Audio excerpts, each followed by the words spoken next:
Welcome back, you guys. I'm FC. This is Blue Line CV, and today I'm bringing back another tier list video. In today's video, I'm going to be breaking down the team. I'm going to be talking about who the key players are, who needs to be kept for next season, who deserves a second chance, who needs to be loaned out, and of course, who has to get the hell out of the club next season. So it is going to be a jam-packed video. If you like today's video, you can show me by smashing that like button. Help me get over 1,500 likes for today's video. And without wasting any more time, let's get straight into things. Now, we start with the first player, and we look at Fikayo Tomori. Now, where does he deserve to be on this tier list? He isn't a key player. I feel like he has to be kept, but the reality is, you guys, we are in the market for another defender. We're looking at Gabriel from Lille, 6'3", and most importantly, he does possess a left foot. So this does mean that one of our defenders has to go. Otherwise, how are we going to accommodate 5 defenders? It's not going to work. If you're asking me, I don't think Tomori is going to be loaned because it would be counterproductive, really. He can't spend like a whole first season with the first team to then be loaned out. It would make no sense. So if you're asking me, Tomori deserves to be kept for next season. We now move on to Jamie Cummings, our third choice keeper. Listen, ideally, he's 20 years old, he's young, he needs a loan move so he gets consistent football and plays more. So I don't think it really helps him to be the third choice keeper because he won't get any game time whatsoever. So he definitely does deserve a loan for next season. We now move on to Tino Anjorin. Wow, this is interesting because he's very close, I think, to signing his new contract. It's basically going to happen. But does he deserve a place in the team for next season? Now, I want to correct myself. I shouldn't even be saying, does he deserve a place? It's not like that. I'm just thinking about the competition we have in the area midfield. Is Tino going to get as much game time? I'm not too sure. I'd imagine that if he's agreeing to a new contract, it means that the club have to fulfill like certain criteria. So that does make sense. If you're asking me, I think that Anjorin needs a loan move. I think that would be best for him. I think he's ready for first team football. If he plays week in, week out at his young age, that could be great for him. And by the time he's like, 20 or 21, he can be reevaluated again. And I think that there could be a place for him in future teams. So for me, Anjorin goes out on loan. We now move on to Reece James, and come on, it's pretty simple this. Yeah, it's pretty simple. Without a doubt, Reece is a key player. Now this season, I think he's been one of our most creative players due to his chance creation from the wide areas. Like, we've struggled on the right hand side for a long time. We've seen dead attacks. We've seen attacks get killed down that side. We've seen poor crosses and delivery. So for Reece to just single-handedly just upgrade that right hand side by himself, a 19-year-old who just turned 20, you can't do those things and not be a key player. So we now move on to Billy Gilmour, and Billy Gilmour has really made a name for himself in his second part of the season. Now, like, if coronavirus really affected any player, you'd have to say it would be Gilmour because his momentum now is going to be killed, unfortunately. Where does Gilmour deserve to be? Definitely not a key player. I think he needs to be kept. A loan move, could that be good for the player? If you're asking me, with how the club is currently, I think Gilmour has a better chance of securing first team football with us than maybe going out on loan. So he is a player that we need to keep for next season. And we now move on to Ian Maatsen. Now, I think this is going to be a fairly easy one. Maatsen did sign a new contract, and he's not doing that for no reason. It's quite obvious that he is going to be getting some first team football from next season. We now move on to Broja, and yeah, tier list really cropped this image out. That's quite disappointing. Broja has got a few minutes of first team football this season, and we do know that we are in the market for other strikers. Tammy Abraham can't lead the line by himself throughout a season. That doesn't make any sense. But is Broja, the young 18-year-old, does he possess that quality right now to really help us for next season? I'm not too sure. I think it could be a step too far at this point in time.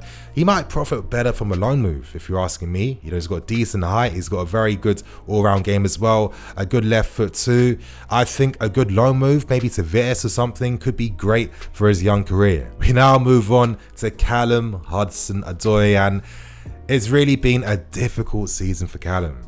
Now, he already started the season at a disadvantage due to the injury he picked up at the end of Sarri's season. And with an injury like that, for a player who's really getting his first serious injury too, you know, we did have to be more patient with Callum. I think that a lot of people in the fan base did understand this, but I think quite a few have forgotten just how good he is, and maybe they're looking at his current form a bit too much and forgetting the previous games that they've seen from Callum. For me, Hudson-Odoi does have the potential to become a key player. However, due to his lack of game time this season, due to circumstances outside his hands, it's too strong to say that. But it's obvious that Callum needs to be kept. Now we move on to Willy Caballero, and unfortunately, his future at this club could be outside his hands. He might have a possibility of staying here as a third choice keeper, with maybe Cummings going out on loan.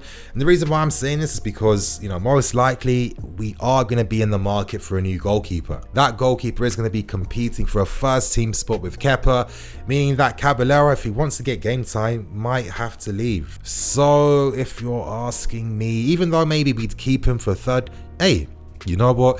I'm going to keep him. And it depends on if Caballero does want to stay himself. Every team does need a third choice keeper. If two keepers are consistently competing for a first team spot, they're more prone to maybe picking up unfortunate injuries. So for me, I'm keeping Willy Caballero. We now move on to Azpilicueta, and this is a fairly standard one. I think Azpilicueta deserves to be kept. I think that he does provide, good options for a squad. With Reece James being our number one right back, Aspi could have more of a, backup role for next season. But he's shown this season that in the big games and in crucial games, he does step up. He is there for the team, and maybe at the end of next season, we might have some different opinions on Aspi, but for now, Aspi deserves to stay. We now move on to Olivier Giroud, and this is fairly simple. Giroud is going to be sold. He wants to go, and he's quite lucky in the sense that the Euros is going to be suspended this year. So if he wants to play for France for next season, he most likely has to leave. He has to be playing consistent football. I'm expecting Giroud to leave. It's obvious it's going to be the same thing for Willian as well. He isn't going to get this 3-year deal. He's already said that he's happy to stay in London, basically telling us that, don't be surprised to see me play for Spurs or for Arsenal. Willian has been a good servant. He's been maybe better than we like to admit, I would say. I'm always going to say this with Willian. He kind of struggled in the sense playing under the shadow of Eden Hazard. He's always played outside his best position. He's been forced into the first teams in that sense, and to be honest, we haven't seen the full potential of the player consistently. However, he is a top player, and this season in particular for me, it has been his best footballing season. He's been a great team player, so it would be sad to see him leave. We now move on to Pedro, another player most likely leaving. Maybe he deserves a second chance. And the reason why I say this, you guys, is because let's say worst came to worst, we weren't able to sign a fourth choice winger, then Pedro could be useful as a backup player. I would say Willian for this role, but he's most likely leaving. So for now, Pedro is going to be given a second chance for next season. Next on this list is Marcos Alonso. Now, every team in Italy wants to sign him. Most likely it looks like Inter Milan will capture the player in the next window. And I think it's probably best for both parties. We aren't going to be using wing-back systems too much, and really that's what gets the best out of Alonso. So if we aren't going to see that consistently, then we aren't going to see Alonso at his best. As simple as that. Alonso is going to command some decent money for us. I'm hoping we get about 30 million for the player, so Marcos Alonso does get sold. The question is now, does Jorginho get sold? This is interesting. There's a lot to speculate on because talks are that we do want to sign another midfield player. Jorginho has been good this season. He hasn't been amazing. And I think a lot of times it's been quite hard for him because he is playing in a system that really doesn't get the best out of him in that sense. It's a lot wider, it's a lot more expansive. And Jorginho suits playing in a very constricted, tighter team. Jorginho, if he's sold, is going to get us a lot of money. He's on a big contract. He's got a few more years left on his deal as well. And if Sarri wants to keep his job at Juventus, he knows that he needs his Regista back. So a part of me was thinking, give him a second chance in case we don't sign the mids we want, but I think we have other options here. I think Billy Gilmour has stepped up as well. So even though he's been a great servant for the club, I'd sell Jorginho, and it's not because he's not good enough. It's just because, tactically, we're moving on. We want to do different things, and Jorginho just doesn't fully complement things. We move on to Ross Barkley. And oh, Ross only plays well when he's playing in teams with space. You know, when he plays as a cam, which is his best role, and if he plays as a cam that has like options out wide, you know, he's got space between the lines, you see a different player. Now, however, when you're a big club like us, you're constantly getting pressed and closed down. You're constantly playing against teams that park the bus as well. The game becomes a lot shorter, a lot constricted, and Barkley's shown time and time again that when the game's like this, he does struggle. You know, if he does get sold, he definitely leaves with his head held high. I think that he has done himself justice this season when he has been called upon. However, we're trying to evolve, we're trying to move on to Chelsea 2.0. And to do that, I think we have to sell players like Barkley. So I would sell Ross Barkley. We now move on to Mateo Kovacic, and I mean, come on, it's obvious that he's going to stay. But for me, does he deserve the key player status? And I'm saying this because next season we are going to have a Loftus-Cheek that's fully fit and returning, and Kante that's back as well, Billy Gilmore, and potentially a new reinforcement in midfield. You could argue that Kova has been the player of the season, you know, over the course of the season. I'd say for now, due to the season he's having, he does go into next season with a key player role. So I'm going to leave Kova here. We now move on to Michy Batshuayi, and you know, this one's kind of hard because I think as a fan base, we all like the player. You know, personality wise, he's great to have. You know, he's a great finisher with both feet too. However, I feel like he's been showing up finally this season. It's a shame because I think Batshuayi signed for us a bit too soon. I mean, ideally he needed like a Spurs or Everton before he made that step up to a big team. You know, having loan spells every year didn't help his progression as well. And now if you're asking me, we're seeing a Michy that is a shell of his former self. He looks like he has no confidence. It's sad, and unfortunately, I would sell Michy Batshuayi. Do I sell Michy's friend in Rudiger too? I'd have to say yes. And it's not because I don't like the player. You know, he's great. He's got great technical ability on the ball. He is aggressive. He's a warrior. He's brave. You know, he likes to lead the team too. But if you compare him to our other defenders who are a lot younger, and I feel have performed better than Rudiger this season, even though Rudiger did come back from an injury, so we can't forget that. I just think that if we really are going to sign Gabriel, who has a left foot, where does that leave Rudiger in the team? You know, he's not a colossus in the air. He's not a colossus defending on the ground. He can do a bit of everything, but I don't think he's mastered anything yet. So for me, I would probably give him a second chance if we don't sign a defender.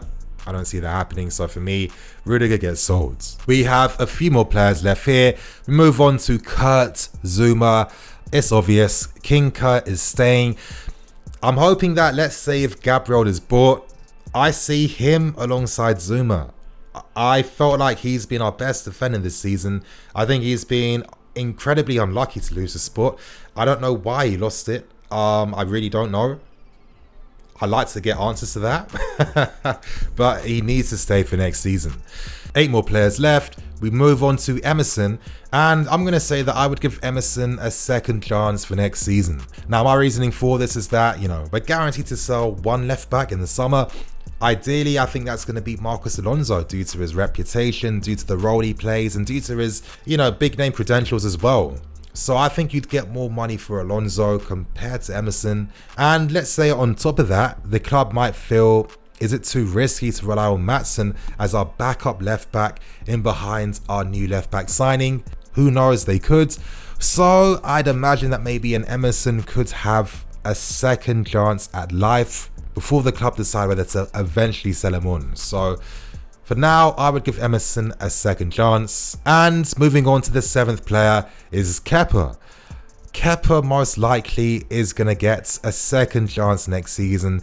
His second chance could be his final one. Let's say this new keeper that we signed for competitive reasons does end up getting the number 1 spot. I think that would mean that Kepa is definitely out. So next season in particular, Kepa has to make sure he's on point. He has to play well because this could be his final season playing first team football with us. Moving on now, we move on to N'Golo Kante. Key player. I'm not wasting my time with that. I feel like Kante has gotten too much disrespect this season. It has been quite disappointing, and I think the reason for this is because a lot of people are still holding on to the fact that in certain games where Lampard used a 4-3-3, you know, due to injuries in the team as well, Kante had to play a more offensive role to help the team out. And you know, during that time when we had this situation, we were playing against a lot of teams that were parking the bus. So in that sense, that kind of exasperated the lack of, I wouldn't say attacking quality because that isn't correct, but he didn't have the same skill set that someone that plays between the lines normally has. Does that mean that Kante isn't good enough and there's no role for him? Of course not. I think Kante, once he's fully fit, you're going to see what he's really about. He's shown us this season already. I mean, we're forgetting games against City and Liverpool. I don't know how. For me, Kante is one of the best players in the world. Without a doubt, a key player. And moving on now, we move on to Loftus-Cheek. And, you guys, would I be taking the piss if I said Loftus is a key player? And the reason why I'm saying this is because he is our best offensive midfield player. I don't think there's any debating that. I think it's obvious. I mean, his skill set, the way he plays the game, he can play people in, he scores goals, he can, you know, power pass people, he can skill pass people, he can play people in. He is a complete midfield player. And I think that, you know, having a pre-season is going to really help him. He'll come back fitter and stronger. And, you know, if Ruben does come back fitter and he comes back stronger, then he gets first team football. So I'm going to stick to my guns. Ruben for me is a key player. Before final players, moving on to Andreas Christensen. And yep, I would keep him for next season. He has been good this year. I think our defenders have been the least of our worries this season. I've been impressed with Christensen. He deserves to stay. Moving on to Tammy Abraham. At this point in time, until we know who's been signed, Tammy is a key player. You know, Tammy scored a lot of important goals for us this season. And if he didn't get that injury that's really affected his game throughout the entire, I think February or March period, you know, an injury which affected his ankle. And if you're playing the role that Tammy plays, you know, and any of you guys that have played football too, if your ankle's been hurt or damaged, that's going to affect how you play. It's as simple as that. And I've been quite disappointed because it feels like everyone is holding on to Tammy's form during his injuries, completely forgetting and disregarding all the amazing bits of play he's done for us throughout the season. You know, for me, he is a key player at this point in time. And now we move on to Christian Pulisic. Now, he was definitely a player that we missed due to his injuries. His injuries, he just seems to keep getting injured and injured. You know, every time we thought he's going to come back next week, it's been getting longer and longer. So, you know, due to this whole pandemic we're in right now, you know, a bit of time out is probably good for a guy like Christian. I don't think he's a key player right now. I think next season there's going to be more competition in the attacking areas, especially because Ziyech has been signed. So, if you're asking me, Christian Pulisic, of course, has to be kept. And now we end with Mason Mount. And again, this is a fairly simple answer. Mason Mount deserves to be kept. Now, I can't call him a key player. I think next season, Mason is going to get rotated a bit more. Maybe at times this season he's played way more games, so maybe Lampard, one of the players to play in. However, I'm sure that's really benefited Mason mentality-wise. He's going to feel like he knows what it takes to really compete at this level consistently. He's going to feel confident in what he's produced this season. And I think if he has more rotation next year, we'll see more quality from the player.